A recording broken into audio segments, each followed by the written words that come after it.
Legenda Putri Ijo Danau Laut Tawar.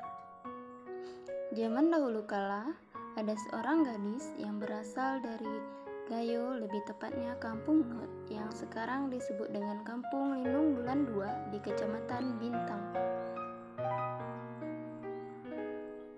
Alkisah, hiduplah seorang wanita yang sangat cantik yang bernama Putri.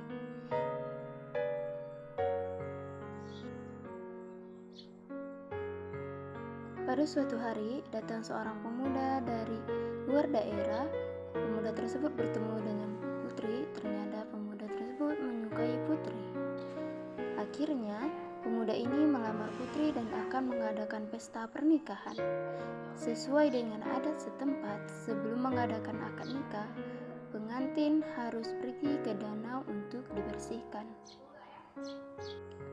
Sesampainya di danau, Putri dan pemuda melihat cincin mereka yang sama, dan mereka baru ingat bahwa cincin mereka adalah penanda bahwa mereka adalah saudara.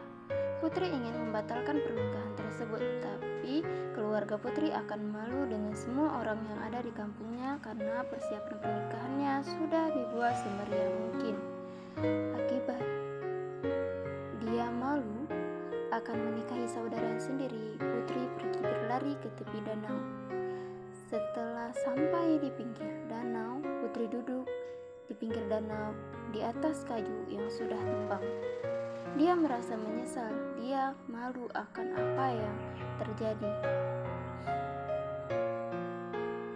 Akibat dari malu tersebut, kemudian dia berdoa untuk menjadi ular.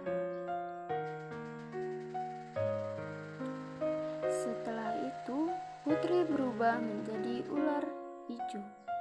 Lalu Putri pergi ke tengah danau dan hilang tanpa jejak. Disitulah mulai terjadinya legenda Putri Ijo. Putri adalah namanya, dan yang hijau adalah warna ularnya, yang sekarang konon katanya masih berada di tengah danau tersebut.